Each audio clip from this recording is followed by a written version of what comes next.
नमो अरिहन्ताणं नमो सिद्धाणं नमो आयर्याणं नमो अजायाणं नमो लोये सवसागुणम्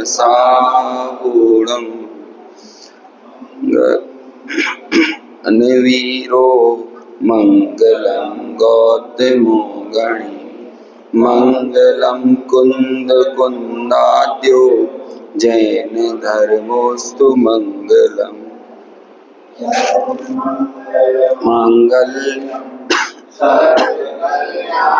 कारकम प्रधानम सर्वधर्मानां जैनम जयतु जयतु वंदित सवसिद्धे धूमचर्मणोमंगलिं पत्ते वोच्छामि समय पाहुड़ विडमो सुध केवली भणिदम् नमः समे साराय स्वामी बुद्ध्या चकासते चित स्वभावाय भावाय सर्वभावांतरच्छिते। समय सार ग्रंथ की 83 नंबर की गाथा हमने कल शुरू की थी।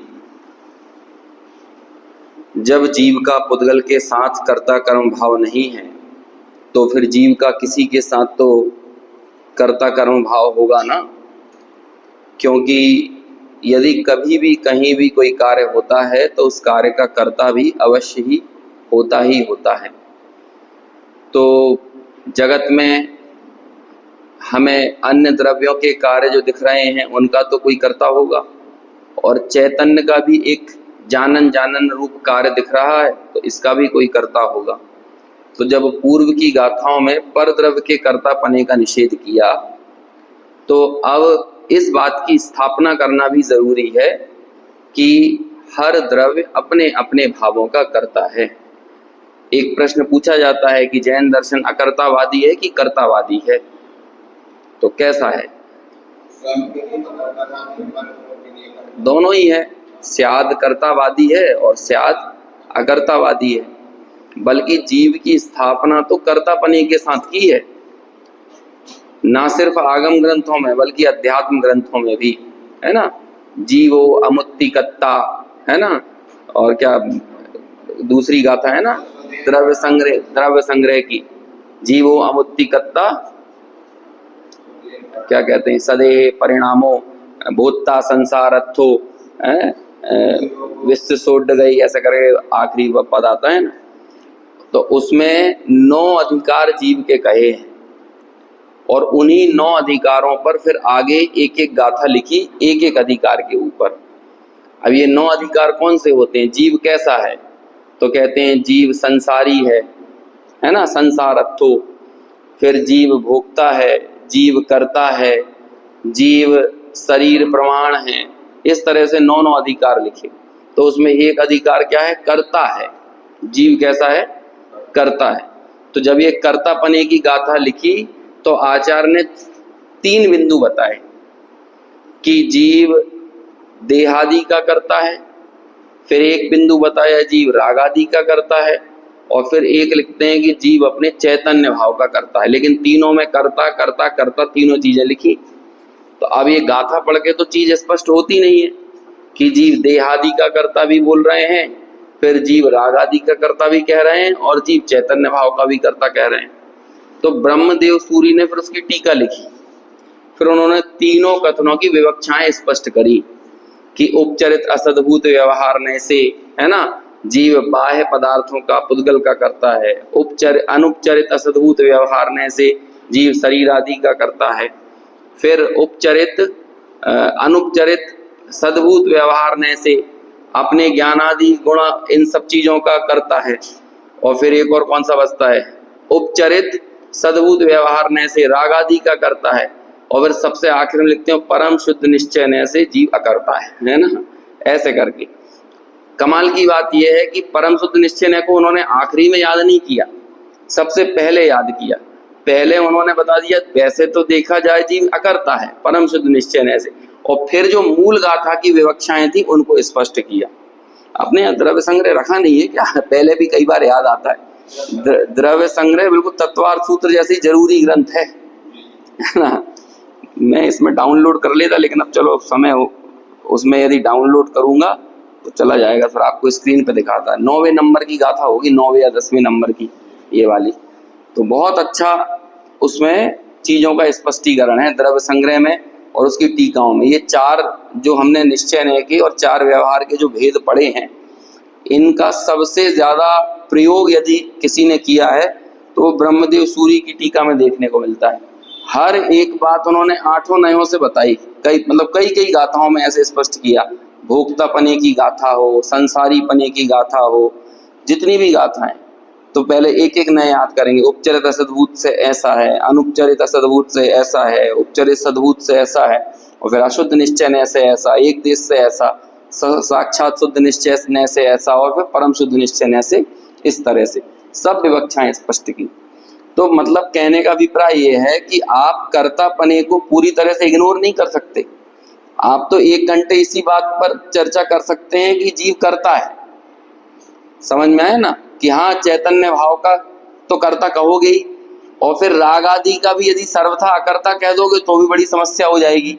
यदि ये आत्मा राग आदि का सर्वथा अकर्ता है तो हम इसे दूर करने का कोई पुरुषार्थ ही नहीं खड़ा करेंगे। ये जो चर्चा वार्ता सुन रहे हैं, तत्व चिंतन, तत्व विचार, तत्व निर्णय के लिए कहा जाता है, यदि सर्वथा ही अकर्ता हो जाए तब कैसे चलेगा? तो ये दृष्टिकोण में एक ही समय में 2 दृष्टियां हमारे जीवन में होती हैं। यदि हमें शरीर में फोड़ा हो जाए तो वो फोड़ा शरीर का है कि शरीर का नहीं है? अब एक ही साथ दोनों दृष्टियां हमारी वर्तती हैं कि नहीं? वो फोड़ा शरीर का है भी और शरीर का नहीं भी है। कमाल की बात यह है कि व्यवहार नय से अथवा अशुद्ध नय से जिस अशुद्धता को जीव के साथ संबंधित कह दिया जाता है, यदि उसे सर्वथा परमार्थतः उसका ही स्वरूप मान लिया जाए तो बहुत समस्या खड़ी हो जाएगी। उदाहरण के लिए, जैसे किसी को 104 डिग्री बुखार था, तो अब देखना उसके 100 डिग्री बुखार आ गया दवाई वगैरह का सेवन करके, तो अब डॉक्टर क्या कहेगा? अरे अब तो सही है, एकदम बढ़िया हो गए, ठीक हो गए, है ना। तो जब उसने बोला सही हो गए, तो अब वो जो जैसे बुखार था वो कहते चलो अब सही हो गए, चलो दुकान चलते हैं, अब घूमने फिरने चलते हैं। तो फिर तुरंत पत्नी पीछे से बोलेगी अरे अभी सही नहीं हुए, है ना, अभी बीमार हो। तो देखो एक साथ 2 कथन आ रहे हैं कि नहीं? एक तरफ कह रहा है सही हो गए और दूसरा कह रहा है अभी सही नहीं हुए। क्यों? क्योंकि 104 डिग्री की तुलना में 100 डिग्री सही हुए है, हो सकता है, लेकिन परमार्थता वो सही हुआ नहीं है। यदि वो परमार्थता उसे ही मान ले कि अब मैं सही हो गया हूं तो क्या होगा? वो तदात्व प्रयोजन वाली बात है ना, कि यदि 100 डिग्री तदात्व प्रयोजनवान है, उस समय के लिए वो प्रयोजनवान है, उस समय वो उपयोगी है, लेकिन वो शाश्वत उपयोगी यदि उसे मान लेगा तो वापस से वैसे ही बीमारी से घिर जाएगा। ऐसे ही कर्तापने के जो कथन चैतन्य को, जैसे कि अरहंत भगवान समावसरण के कर्ता हैं कि नहीं, यदि आप सर्वथा अकर्ता कहोगे तो भी समस्या खड़ी हो जाएगी, और सर्वथा कर्ता मान लोगे तो भी दिक्कत पैदा हो जाएगी।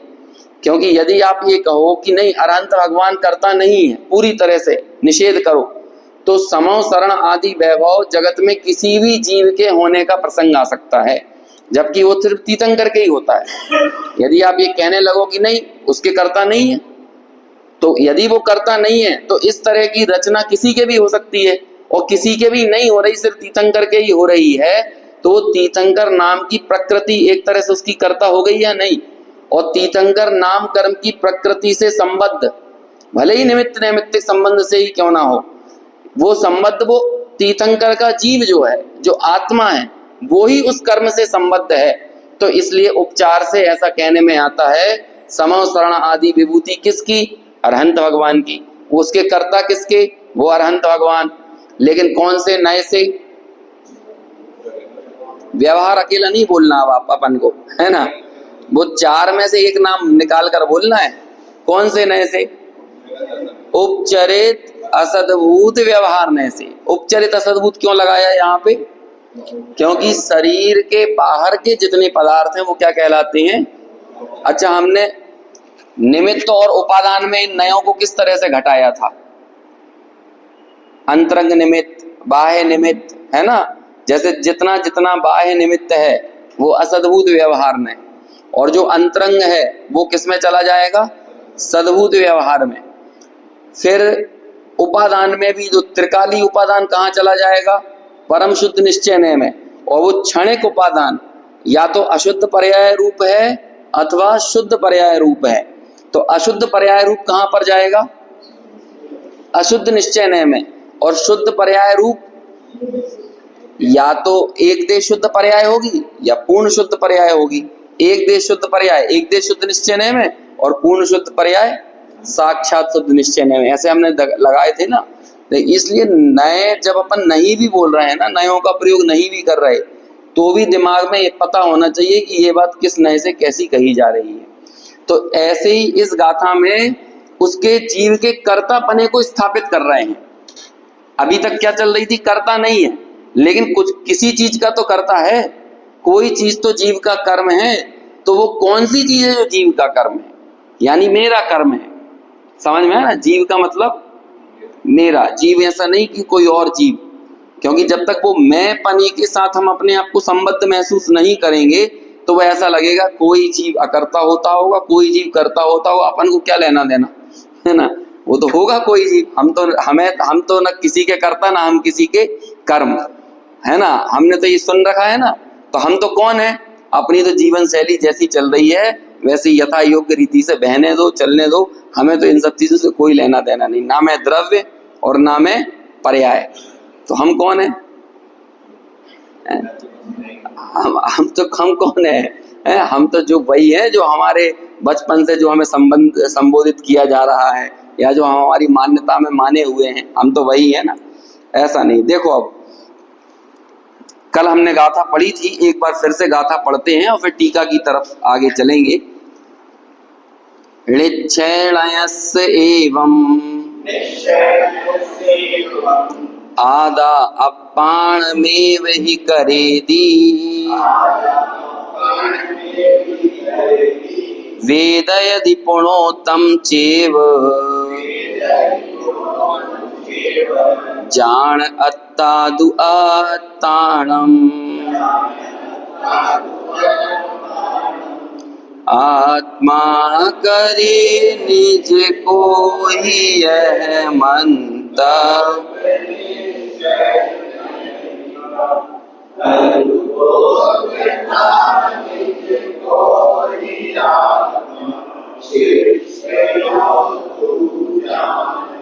तो कितना बढ़िया है। आदा अपाणम एव ही करेदी। आदा यानी आत्मा, अपाणम एव ही करेदी। आत्मा आत्मा का ही करता है। समझ में आया? और ये कौन से नय की बात है? निश्चय नयस्य एवं, निश्चय नय से कौन? ये आत्मा आत्मा का ही करता है। वेद यदि पुणोतम चेव, और वेदन भी करता है तो किसका? मतलब भोगता भी है तो किसको? अरे ये वाला प्रश्न है, जो जिसका करता होता है वो ही उसका भोगता होता है। समझ में आया? जैसे भोजन को कौन भोगेगा? तो हमें लगता है हम नहीं, आप भोजन को भोजन ही भोग रहा है, हम नहीं भोग रहे। घड़े को कौन भोग रहा है? ये पूरा खाना ज्यादा बन गया है, अब इसे कौन खाएगा? भोजन को कौन भोगेगा? तो कहते हैं भोजन को भोजन ही भोगेगा, कोई परेशान होने की जरूरत नहीं है। क्या कहते हैं? कौन? अरे भोजन को भोजन ही भोग रहा है।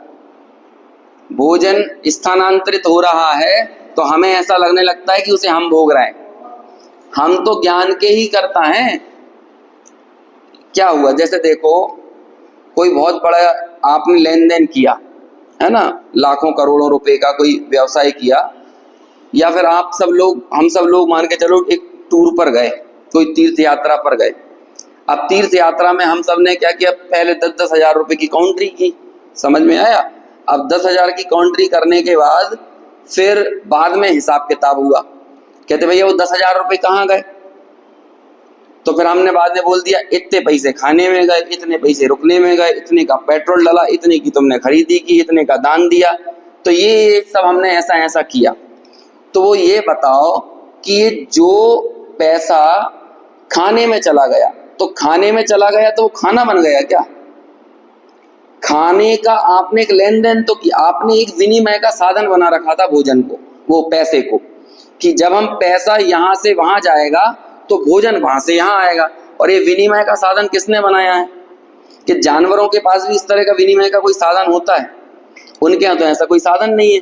ये हमने एक व्यवस्था को सुचारू रूप से चलाने के लिए ऐसा साधन बनाया, फिर अमुक पैसा यहाँ से यहाँ गया, उसके बदले में यही आया। समझ में आया? तो एक एक तरह से सर्कुलेशन हो गया पैसे का ही विनिमय में। समझ में आया? तो बाद में हमें जब दिमाग में एक व्यवस्थित रूप से कोई कैलकुलेट करके दे देता है, ये पैसा इधर, ये पैसा इधर, ये पैसा इधर, पूरा हिसाब व्यवस्थित मिल गया, तो हमें कोई तनाव नहीं होता। हाँ 10,000 गए तो गए, कोई दिक्कत नहीं है, उसके बदले में ये व्यवस्था ऐसी ऐसी आ गई। ऐसे ही ये भोजन के परमाणु यहाँ से हटते हैं, लेकिन वो एक तरह से ट्रांसफॉर्म होकर कहाँ आते हैं? कुछ हिस्सा मज्जा में चला गया, कुछ हिस्सा खून बन गया, कुछ हिस्सा क्या कहते हैं मल बनकर बाहर निकल गया। तो वो एक तरह से प्रोसेस होके वही परमाणु अपना रूप बदलकर अलग अलग जगह चले जाते हैं। अभी आपने इस पूरी प्रक्रिया में क्या किया? आप करने वाले कौन है?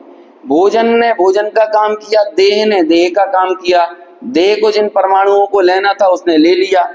तो ये जो हमने तो बनाई है कृत्रिम व्यवस्था, लेकिन ये देह की और इस पूरी प्रकृति की व्यवस्था अकृत्रिम है।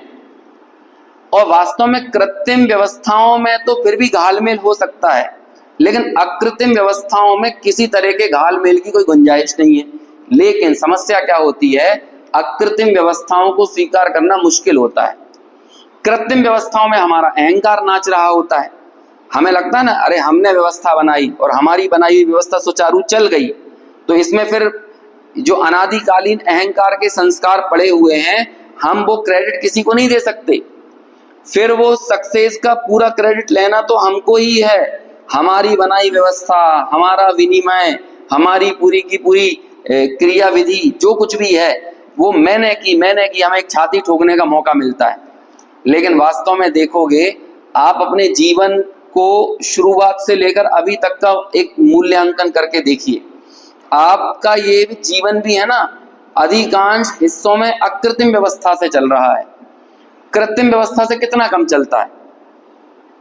जैसे उदाहरण के तौर पे लो, हमने ये तय किया था पैदा होने के पहले कि हम पुरुष बनेंगे कि स्त्री। हमने ये तय किया था कि हमें माता कौन मिलेगी, पिता कौन मिलेंगे। हमने ये तय किया था कि हमें धर्म कौन सा मिलेगा। फिर और आगे बढ़ो, हमारे हाथ कैसे होंगे, हमारा रंग कैसा होगा, हमारे बाल कैसे होंगे। आप देखो, जीवन का मैक्सिमम हिस्सा जिसके साथ हमें जीना, जिस आइडेंटिटी के साथ हम जी रहे हैं ना, जैसे हमने अपनी आइडेंटिटी मान रखा है, वो ही अकृत्रिम व्यवस्था से आपको प्राप्त हुई है। एक अकृत्रिम व्यवस्था है ना ये, मतलब मैंने तो नहीं की, मेरा अहंकार नहीं चीख सकता इसमें कि देखो मैंने अपने आप को पुरुष बना लिया। आजकल तो जेंडर परिवर्तन होने लगा है ऑपरेशन से, तो वो ये कहने लगे कि हमने देखो अपने आप को स्त्री बना लिया। तो फिर उससे प्रश्न करो कि तू जो भाव वेद लेके आया था वो तुझे कैसे मिला था? होता है ना कि उल्टा मिसमैच हो जाता है, भाव से स्त्री वेदी हो और देह से पुरुष वेदी हो जाए तो बड़ी दिक्कत होती है। तो फिर आजकल वो जेंडर चेंज करा लेते हैं, द्रव्य से भी स्त्री वेदी हो जाते हैं। तो अब ऐसा करा लिया, अब उससे पूछो चल ठीक है, तूने द्रव्य से अपना जेंडर चेंज करा लिया, लेकिन भाव वेद को चेंज करा सकता है क्या? और द्रव्य वेद से भी चेंज कराएगा ना, तो वो कृत्रिम व्यवस्था कृत्रिम ही होती है, अकृत्रिम जैसी नहीं होती। समझ में? एक वो क्रिकेटर होता था संजय वांगड़, पहले भारत का कोच भी था, हैं? उसकी बेटी हुई, बेटी नहीं हुआ तो बेटा था, लेकिन वो उसने अपना जेंडर बदलवा के अपने आप को बेटी कर लिया, मतलब वो लड़की बन गई है। तो पहले वो क्रिकेट भी खेलता था, घरेलू क्रिकेट भी खेलता था पुरुष की टीम में, लेकिन अब क्या करें, अंदर से भाव वेद से स्त्री था, तो अब उसने जेंडर चेंज करा लिया, तो उसका बहुत चर्चाएं हुई उसकी। लेकिन जो आर्टिफिशियल परिवर्तन है वो आर्टिफिशियल ही रहता है, एक कृत्रिम व्यवस्था कृत्रिम जैसी होती है, अकृत्रिम व्यवस्थाओं की जो नेचुरलिटी है वो कभी उसमें नहीं आ सकती। अब हम हमारे जीवन को देखें, हाँ एक चीज का हम दम्भ भरते हैं कि हमने अपनी पत्नी चुनी, बाकी तो कुछ नहीं चुना, माता पिता भाई बहन देश, जो हमारा जीवन का 90% से ज्यादा हिस्सा है वो हमने नहीं चुना।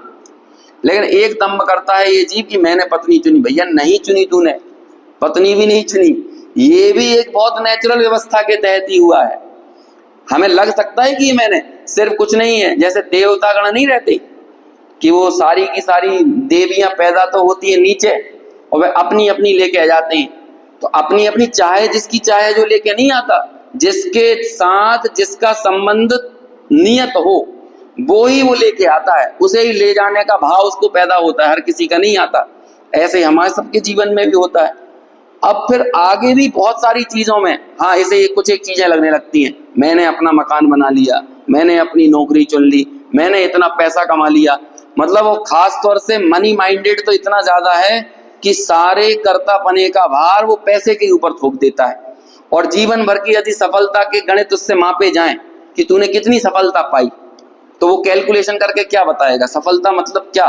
कल भी अपनी ये बात निकली थी, बस यही कहेगा कि जब हम भोपाल आए थे तो 5,000 रुपये लेके आए थे, लेकिन आज ये जितना कुछ भी दिख रहा है हमने अपने जीवन को स्वाहा करके ही अर्जित किया है। इष्टोपदेश में एक श्लोक आता है, मतलब जीव की मूढ़ता के ऊपर व्यंग्य किया पूज्यपाद आचार्य ने, कि जब ये जीव, जैसे अपन लोग पैसा रख देते ना बैंक में, तो फिर उसका ब्याज बढ़ता रहता है, 5 साल बाद ब्याज बढ़ गया, या फिर 20 साल की अपन ने पॉलिसी ले ली तो 20 साल अपन 25-25 हजार रुपये भरते रहे और 20 साल बाद वो थोड़ा सा 8-10% का मान के चलो वहां से रिटर्न मिल गया। म्यूचुअल फंड में आप पैसा डाल रहे थे SIP में 10-10, 20-20 हजार रुपए, और बाद में पता चला 2 करोड़ रुपए मिला 25 साल बाद। तो फिर पूज्यपाद आचार्य कहते हैं देखो तो इस जगत के प्राणी की मूर्खता कि 25 साल बाद जो ब्याज का पैसा इसको मिल गया 4 गुना 8 गुना 10 गुना होकर, उसके लिए तो प्रसन्न होता है, लेकिन जो 25 साल जीवन के चले गए उसके लिए इसे खेद नहीं होता है। ऐसा व्यंग्य करते हैं आचार्य पूज्यपाद। तो सोचो अब हमें अपना संपूर्ण पुरुषार्थ कहाँ लगता है, सिर्फ पैसे में। अब आचार्य से पूछो पैसे को कौन भोगता है, तो वो क्या कहेंगे, पैसे को पैसा भोगता है ना। पैसे को कौन भोग रहा है, जिसके आदि मध्य और अंत में जो विद्यमान हो वही उसका भोगने वाला है और वही उसका करने वाला है। वास्तव में तो पैसा संज्ञा ही आपने दी है, आपको हो गया पीलिया। पीलिया समझते हैं ना, क्या कहते हैं जो अब पता नहीं, मुझे मालूम नहीं पीलिया होने पे पीला पीला दिखता है कि नहीं, है ना। या फिर वो एक कहावत चलती है, सावन के अंधे को सब हरा हरा दिखता है। हरा होता नहीं है सब कुछ, लेकिन फिर भी दिखने कैसा लगता है, हरा हरा दिखता है। ऐसे ही इसको पीलिया हो गया है मनुष्य को। किस बात का पीलिया, कि वो पैसा दिखता है तो उसमें सुख दिखता है, सुख सुख सुख, पैसा नहीं दिखता, उसमें क्या दिखता है, सुख, आनंद आनंद आनंद, ऐसा दिखता रहता है। और वास्तव में तो पैसा गिनने वाला आदमी तपस्वी जैसा हो जाता है। बगल से सुंदर स्त्री गुजर रही हो तो वो भी नहीं देखेगा, पैसे गिनने में मगन रहेगा, समझ में आया। कोई डिस्टर्ब करने आएगा तो वो भी नहीं देखेगा, बगल में कोई चिल्ला रहा हो शोरगुल हो रहा हो तो नहीं होगा, और स्वाध्याय करे तो जरा सी खटपट की आवाज आ जाएगी, और पैसा गिनने में बाजे बज जाए बगल में, समझ में आया, तो भी उसे नहीं समझ में आया। ऐसा तपस्वी ऐसा ध्यान मग्न होके और पैसा गिनने में लगा रहता है। तो क्यों ऐसा हो रहा है। लोग कहते हैं ना हमारा उपयोग जहां तहां चला जाता है, किसी का उपयोग कहीं नहीं जाता है, जहां उसे सुख लगता है उसका उपयोग वहीं जाता है, कभी नहीं जाता। एक भी व्यक्ति का उपयोग गलत जगह नहीं जाता है, जहां आपको सुख लगता है आपका उपयोग वहीं जाता है। आप यहां बैठकर भी आपका उपयोग वहीं जाता है जहां आपने सुख मान रखा है। तो सुख कई बार हमें लगता है संशय होता है, शंका होती है, तो कहीं पर इष्ट बुद्धि पड़ी हुई है तो कहीं उसके साथ कुछ अनिष्ट ना हो जाए, ऐसी अनिष्ट की आशंका में उपयोग चला जाता है। तो ये बड़ी एक सहज प्रक्रिया है, इसलिए निर्णय पूर्वक श्रद्धा को सम्यक करने पर इतना जोर दिया गया है, क्योंकि क्रिया अकेले बदल लेने से आपकी श्रद्धा परिवर्तित हो जाए ऐसा संभव नहीं है, लेकिन ठोस निर्णय पूर्वक श्रद्धा सम्यक हो सकती है। इसलिए आचार्य यहाँ पर ये कर्ता कर्म की विपरीत मान्यता को छुड़ा रहे हैं और जहां उसका कर्ता कर्म वास्तव में है उसका हमको बोध करा रहे हैं। तो अभी इस गाथा में कहते हैं कि किसी द्रव्य का कौन भोक्ता है, तो उस द्रव्य का भोक्ता वो स्वयं है। जीव ही अपने परिणामों को भोगने वाला है और पुद्गल अपने परिणाम को भोगने वाला है। लिखा ना, वेद यदि पुणोत्तम चेव जान अत्तादु अत्ताणम। ये जान लिखा ना, जान, और अनुवाद में शिष्य कर दिया, हे शिष्य। कल हमने छोटे दादा का अनुवाद पढ़ा था, तो उसमें आ रहा था हे भव्य जन। तो ये भव्य संबोधन, हे शिष्य संबोधन क्यों लिखा अनुवाद करते हुए? क्योंकि गाथा में जान आया है, मतलब जानो। तो जानो यदि कह रहे हैं तो किसी ना किसी से कहेंगे ना, ऐसा जानो। तो किससे कहेंगे? आचार्य या तो शिष्यों से कहेंगे, और सामान्य रूप से जगत के भव्यों से कहेंगे। भव्य संबोधन इसलिए देते हैं क्योंकि ये जान पाएगा भव्य ही, अभव्य तो ये जान ही नहीं पाएगा। इसलिए जगह जगह पर हे भव्य जन तुम जान लो, हे भव्यों ऐसा सुनो, इस तरह का प्रयोग करते हैं। देखो अब टीका पढ़ते हैं इसकी। ये सब वो गाथाएं हैं, ये 83 गाथा 84 गाथा। यदि हम लोग क्रम से समय सार ना पढ़े ना, तो आप 3 काल में कभी ये पढ़ो ही ना, है ना। क्योंकि जब कभी भी यदि समय सार पर स्वाध्याय होता है तो वो लिमिटेड गाथाएं हैं। 6ठी गाथा, 17वीं 18वीं गाथा, 11वीं गाथा, समझ में, 49 गाथा, 38 गाथा, 73 गाथा, बस यही सुनते हैं। एक आध संबर की गाथा है, एक आध गाथा निर्जराधिकार की है, कुछ गाथाएं सर्वशुद्ध की हैं, बस उतनी है। 15 गाथा, 10-15 गाथाओं पढ़ते हैं समय सार, और 10-15 गाथाओं को सुन के लोग समझते हैं हाँ हमने समय सार सुन लिया, समय सार सुन ली। 83वीं गाथा तो वही पढ़ेंगे जो क्रमबद्ध इसको पढ़ेंगे, और हम भी नहीं पढ़ते।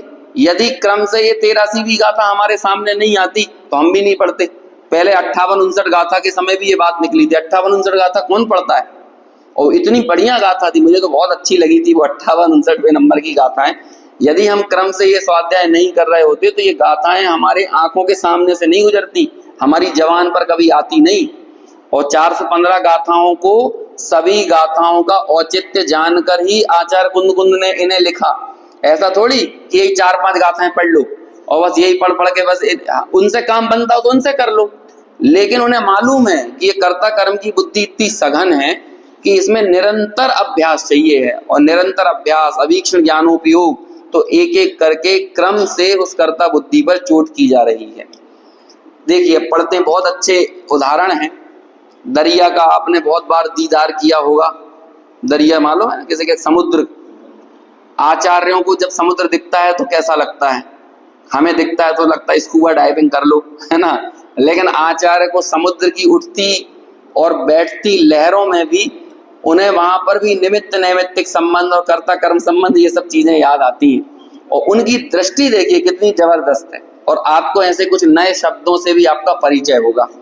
देखो, जैसे उत्तरंग और निस्तरंग। उत्तरंग और निस्तरंग कैसा मतलब क्या हुआ? उत्तरंग यानी लहरें उठ रही हो जिस समुद्र में वो, और निस्तरंग मतलब स्थिर पानी हो जिसका कोई तरंग नहीं है, बिल्कुल एकदम स्थिर। कई बार ऐसे समुद्र को देखो, जिस समुद्र में कुछ समय पहले बवंडर आया हो, उस बवंडर का एहसास करना मुश्किल हो जाता है उसकी शांत छवि को देखकर। और बाद में कोई बताए कि भैया 2 दिन पहले ये समुद्र इतना आगे आ गया था, इतनी ऊंची ऊंची लहरें उठी थी। वो कई बार टीवी पर आता है ना कि बंबई में इतनी तेज लहरें उठी कि वो ताज होटल तक पहुंच गई, है ना। इंडिया गेट के ऊपर तक, वो गेटवे ऑफ इंडिया के ऊपर तक वो लहरें पड़ रही थी। और बाद में जब अगले दिन जाकर देखा तो कुछ नहीं, शांत पड़ा हुआ था वो समंदर। तो ये होता है ना। तो जब वो लहरें उठ रही हो तो वो अवस्था क्या कहलाती है? उत्तरंग। और जब वो शांत स्थिति में पड़ा हुआ तो क्या कहलाएगा? निस्तरंग। अवस्थाओं का, अब ये दोनों अवस्थाएं कैसे हो रही हैं? हवा का चलना और ना चलना निमित्त होने पर भी, यदि हवा चलेगी तो क्या होगा? समंदर उत्तरंग। और जब हवा थमी हुई होगी तो क्या होगा? निस्तरंग। और ये दोनों चीजें कैसे हो रही हैं? हवा के निमित्त होने पर भी। हवा और समुद्र को काय का अभाव है? व्याप्य व्यापक भाव। समंदर समंदर में है, हवा हवा में है। हवा के आदि मध्य अंत में हवा है, समंदर के आदि मध्य अंत में समंदर है या पानी है। अभाव होने से कर्ता कर्मपनि की असिद्धि है। अच्छा अब ये बताओ, कर्ता कर्मपनि का निषेध करो। बात तो एकदम सही लग रही है, हवा नहीं चले तो कैसे समंदर ऊपर उठेगा बताओ। लेकिन कह रहे हैं कि हवा सिर्फ अनुकूल होने का आरोप आता है, हवा ने समंदर को नहीं चलाया, मतलब लहरों को नहीं उठाया। अब कैसे कैसे कहोगे? अरे हवा तो एक ही स्पीड में चल रही हो, लेकिन फिर भी कुछ लहरें ज्यादा ऊपर उठती हैं और कुछ नीचे। आओ बैठ जाओ। ये इंदौर ढाई द्वीप से आए हैं सहज जी, सुमित भी आए क्या? अच्छा, ये अभी अपन को प्रशिक्षण का आमंत्रण देंगे ना। हाँ, तो क्या है उत्तरंग, मतलब क्या होता है? और वो उत्तरंग अवस्था किसके कारण हो रही है? हवा के निमित्त से। और निस्तरंगपना किसके कारण? हवा थमी हुई है। अब कहने का अभिप्राय ये है कि हवाएं जब बहुत ज्यादा फ्लो में एक समान चल रही हो तो भी कुछ लहरें पता चल रहा है कि 25 मीटर तक उठ रही हैं और कुछ 5 मीटर तक उठ रही हैं। ऐसा क्यों हुआ? यदि हवा ही उन लहरों को बनाने की कारण है तो सभी लहरें एक ही तरह की क्यों नहीं हो रही? अब इसका उत्तर क्या है? जिस पानी की, जिस लहर की जितनी योग्यता होगी वो उतनी ही उठेगी। तो इसका मतलब फिर योग्यता ने काम किया कि हवा ने काम किया? या फिर हवा यदि सबको उठाने में समर्थ है तो वहां जो पड़े हुए पत्थर हैं उनको भी उठा देती। अब पत्थर क्यों नहीं उठे? क्योंकि पत्थरों की उस हवा में उठने की योग्यता नहीं थी। हाँ, जब उस पत्थर को उठने की योग्यता हो और पत्थर का तत्संबंधी निमित्त मिल जाए तो वो पत्थर उठ जाएंगे। लेकिन उठेगा वो पत्थर अपनी योग्यता से, लहरें भी उठेंगी अपनी योग्यता से, लेकिन चूंकि निमित्ताधीन दृष्टि हो तो इस बात को स्वीकार करना अत्यंत मुश्किल हो जाता है। अब हमें ये यकीन करना मुश्किल है कि बिना हवा के आखिर कोई लहर चलती हो तो चला के बताओ, बड़ा मुश्किल है। ये चीज कैसे स्वीकार करें? तो इसलिए कह रहे हैं वो निमित्त तो है लेकिन फिर भी उनमें कर्ता कर्मपने की असिद्धि है। और कर्ता कर्मपना क्यों नहीं है? सब जगह एक ही बात लगाते चलना है, क्योंकि व्याप्य व्यापक भाव का अभाव है। अभाव होने से कर्ता कर्मपने की असिद्धि है। इसलिए समुद्र ही स्वयं अंतर व्यापक होकर, अब देखो उस उत्तरंग और निस्तरंग अवस्था में कौन है? समुद्र ही अंतर व्यापक होकर उत्तरंग अथवा निस्तरंग अवस्था में आदि मध्य अंत में व्याप्त होकर क्या हो रहा है? उत्तरंग अथवा निस्तरंग ऐसा अपने को करता हुआ। तो कौन ने किया उत्तरंग और निस्तरंग? समुद्र ने ही समुद्र को किया। समझ में आया? तो समुद्र की लहरों का कर्ता कौन? समुद्र, हवा नहीं। हवा क्या कहलाएगी? निमित्त। निमित्त होने पर भी कर्ता तो कौन है? समुद्र स्वयं है। स्वयं एक को ही करता हुआ प्रतिभासित होता है, परंतु अन्य को करता हुआ प्रतिभासित नहीं होता। समुद्र ही अपने समुद्र रूप उत्तरंग और निस्तरंग परिणमन को करता है, समुद्र नहीं करता हवा को। अब ये कमाल की बात है कि जब वो उत्तरंग अवस्था हो उसी समय हवा भी बह रही है, तो दोनों कार्य एक साथ हो रहे हैं। काल प्रत्याशक्ति दोनों की ऐसी बन रही है, तो इसलिए दोनों पर एक निमित्त नैमित्तिक संबंध का आरोपण आ जाता है। निमित्त नैमित्तिक संबंध होते हुए भी कर्ता कर्म संबंध नहीं है। और फिर जैसे वही समुद्र क्या करा? अगला एक और, भाव्य भावक भाव के अभाव के कारण पर भाव का पर के द्वारा अनुभव अशक्य होने से। अब देखो, अब कमाल की बात है कि हवा में और समंदर में भाव्य भावक भाव का अभाव है। समुद्र उठ रहा है लेकिन कह रहे हैं समुद्र हवा को नहीं भा रहा और हवा भी समुद्र को नहीं भा रही। तो दोनों में क्या हो गया? भाव्य भावक भाव का अभाव होने के कारण पर भाव का पर के द्वारा अनुभव किया जाना अशक्य है। समंदर कभी हवा को भा ही नहीं सकता। समझ में? साथ रहते हुए भी। अपन ने एक बार पानी का उदाहरण दिया था कि पानी काय से मिलकर बना? जल की एक बूंद यदि ली जाए तो उसमें हाइड्रोजन भी है और ऑक्सीजन भी है। H2O होता है ना पानी का फॉर्मूला। तो अब आप ये बताओ, हाइड्रोजन कभी ऑक्सीजन को भाती है और ऑक्सीजन कभी हाइड्रोजन को भाती? भाती मतलब एक दूसरे में हो जाना, कभी नहीं होती। दोनों हमेशा एक दूसरे से भिन्न भिन्न ही रहते हैं, लेकिन तब भी दोनों साथ में ही वर्तन करते हैं। अब कमाल की बात देखो, दोनों का कार्य स्वतंत्रपने से भिन्न भिन्न है, लेकिन जब दोनों साथ में हो जाती हैं तो कोई अलग ही काम करने लगती है। ऑक्सीजन का काम क्या है? जलाना। हाइड्रोजन का काम क्या है? जलना। लेकिन जब दोनों मिल गए तो क्या करने लगे? ना जल रहा है और ना जला रहा है, बल्कि क्या करने लगे हैं? बुझाने का काम करने लगे। अब ये भिन्न परिणमन कैसे होने लगा? हाइड्रोजन ने भी बुझाया नहीं और ऑक्सीजन ने भी बुझाया नहीं, लेकिन दोनों मिल गए तो दोनों ने कोई साठगांठ नहीं की कि यार अब अपन दोनों को मिलकर ऐसा करना है बुझाने का काम। अरे वो बुझाने रूप परिणमन स्वतंत्र है, और हाइड्रोजन का उस बुझाने रूप क्रिया के बीच में भी जलने रूप जो स्वभाव है वो उसका जुदा है, और ऑक्सीजन का जलाने रूप जो स्वभाव है वो बुझाने की अवस्था में भी पड़ा हुआ है। कितने कमाल की बात है। आग लग जाए ना, अभी अपने भोपाल में कहाँ लग गई आग, एक दो दिन पहले लगी थी ना कहीं कचरा खंती में, हाँ कचरे उसमें, तो बड़ी बड़ी वो उठ रही थी आग की। तो जिस समय आप पानी से उसको बुझा रहे थे ना, तो बुझाने के काल में भी वहां जो पानी में पड़ा हुआ जो ऑक्सीजन है वो अपने निज भाव को नहीं छोड़ता, बुझाने के काल में भी। क्यों? क्योंकि यदि उस समय भी वो ऑक्सीजन स्वतंत्रपने से बाहर आ जाए तो क्या काम करेगा? वो जलाएगा ही, उसको भव का उठेगा। और कुछ एक ऐसी स्थितियां बनती हैं जब कहते हैं कि जैसे शरीर वरीर में आग लग जाए तो कहते हैं पानी मत डालो, तुरंत पानी मत डालो, ऐसा कुछ होता है ना, उससे कहते हैं कि वो बर्न जो है वो और ज्यादा हो जाएगा, है ना। बहुत सारे प्रयोग होते हैं, कई फिजिक्स के केमिस्ट्री के कुछ प्रयोग ऐसे होते हैं, उनसे ये वस्तु स्वतंत्रपने की सिद्धि होती है अलग अलग स्थानों पर। जैसे कि अग्नि से कागज जलता है, अब ये बोला ना अग्नि से कागज जलता है, अब वही कागज को आप क्या करो, सैनिटाइजर के अंदर डाल दो, सैनिटाइजर में डालो और फिर अग्नि जलाओ, अग्नि लगा दो, तो आग पूरे कागज को घेर लेती है पूरी, ऐसा लगेगा कि वो कागज आग का गोला बन गया। लेकिन आप कमाल की बात देखना, यदि आप 30-35 सेकंड बाद उस आग को बुझा देना, कागज वैसे का वैसा मिलेगा। न्यूज़पेपर हो ना, न्यूज़पेपर जैसे आप पढ़ रहे हो, रीडेबल न्यूज़पेपर, आप सैनिटाइजर में न्यूज़पेपर को डुबाना और उसमें आग लगा देना।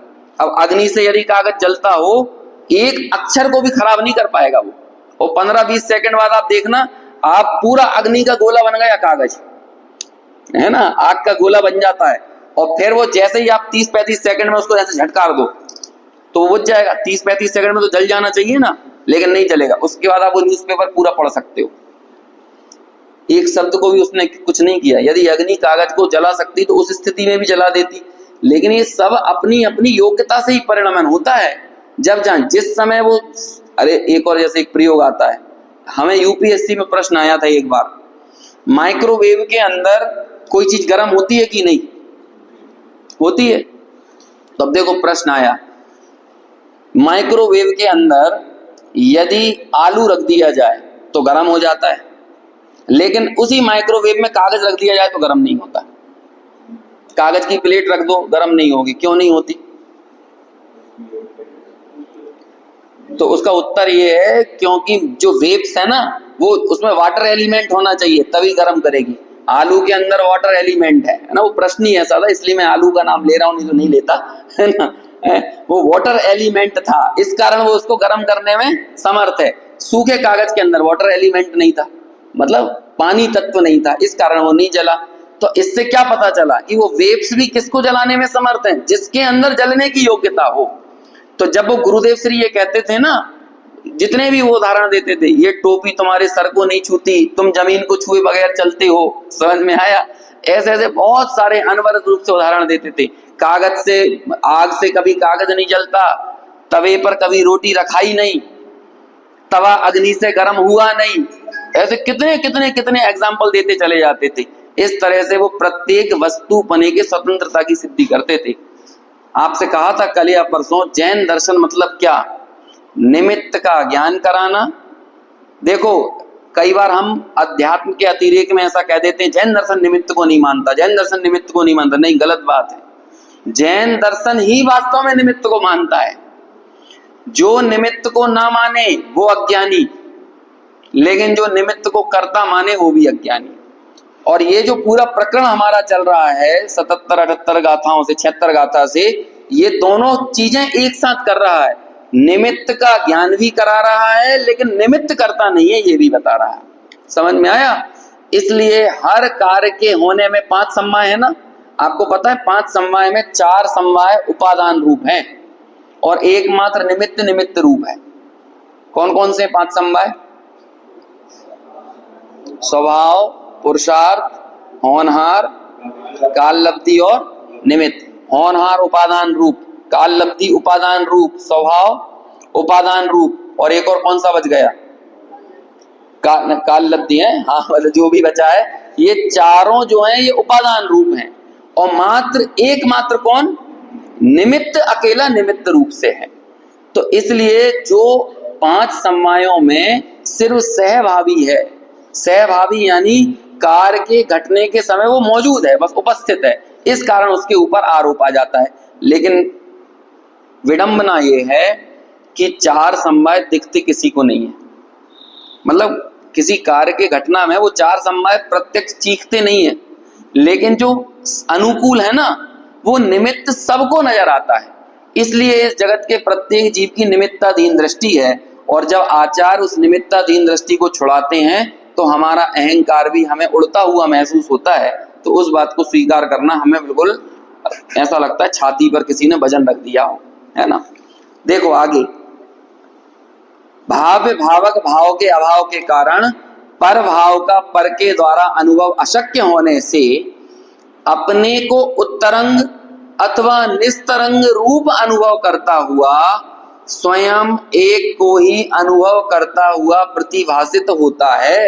ये तो हो गई सच्चाई कि जो समंदर है वो अपने को ही अनुभव कर रहा है, वो हवा को अनुभव नहीं कर रहा। क्यों नहीं कर रहा? क्योंकि भाव्य भावक भाव का अभाव है, परंतु अन्य को अनुभव करता हुआ प्रतिभासित नहीं होता। अब ये तो हो गया उदाहरण। अब सिद्धांत। इसी प्रकार सा संसार और नी संसार। सा संसार मतलब क्या हुआ? उत्तरंग। और नी संसार मतलब जो निस्तरंग प्रयोग किया ना उदाहरण में, उसका मतलब हो गया नी संसार, और उत्तरंग हो गया संसार वाली अवस्था। इन अवस्थाओं को पुद्गल कर्म के विपाक का संभव और असंभव निमित्त होने पर भी, यदि पुद्गल कर्म का विपाक होगा तो कौन सी अवस्था होगी? कौन सी अवस्था होगी? मैं तो नहीं बोल रहा हूं। विपाक यानी क्या होता है? फलदान, है ना। और पुद्गल कर्म का विपाक यदि होगा तो आपकी कौन सी अवस्था? विपाक यानी फलदान, उदय। तो संसार होगी ना। तो सा संसार अवस्था किसके कारण है? पुद्गल कर्म के विपाक के कारण। और असंसार या नी संसार अवस्था किसके कारण है? तो लिखा ना असंभव, यानी पुद्गल कर्म का विपाक असंभव है। किस जगह पर असंभव है? नी संसार अवस्था। नी संसार कौन है? सिद्ध भगवान, मोक्ष भगवान, है ना। वो मोक्ष भगवान बोल रहा हूं, सिद्ध भगवान, जो मोक्ष में गए हुए जो जीव है ना, ये सारे के सारे जीव असंसार अवस्था में यदि हैं तो इन सबको पुद्गल कर्म का विपाक असंभव है। और हम सब संसार में रहने वाले जीवों के लिए क्या है? पुद्गल कर्म का विपाक संभव है। तो अब ये पुद्गल कर्म का विपाक कौन हुआ? संसार और असंसार अवस्था के लिए क्या हुआ? ये संबंध से बोलो, कौन सा संबंध हुआ? पुद्गल कर्म का जीव को संसारी और मुक्त बनाने में कौन सा संबंध हुआ? हाँ, निमित्त नैमित्तिक संबंध हुआ ना। इतना डरने की क्या जरूरत है? इतना रेगुलर अपनी ये बात चल रही है तो अब तो तुरंत मुंह से निकल जाना चाहिए। 2 ही संबंध तो बोल रहे हैं अपन, निमित्त नैमित्तिक, कर्ता कर्म, इसके अलावा कुछ बात ही नहीं हो रहा है। तो बोलो, जीव को संसारी बनाना अथवा मुक्त बनाने में ये पुद्गल कर्म का क्या है? निमित्त है।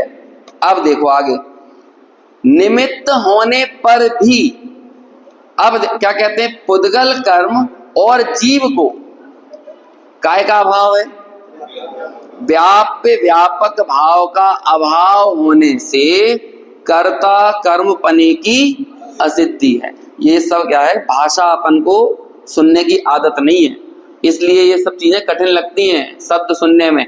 अब कौन आपने कभी जीवन में प्रयोग किया समंदर को देख के, ये उत्तरंग है, ये निस्तरंग है, आपने बोला है ना? हम तो क्या बोलते हैं, हम तो चलता हुआ भाषा का प्रयोग करते हैं। तो जब ऐसे नए नए शब्द कानों में पड़ते हैं तो आधा तो दिमाग भारी भारी सा हो जाता है। तो बात सरल भी होगी तो वो कठिन लगने लगती है इन शब्दों के कारण, लेकिन जब हैबिट में आते जाएंगे तो सब चीजें बड़ी आसान हो जाती हैं।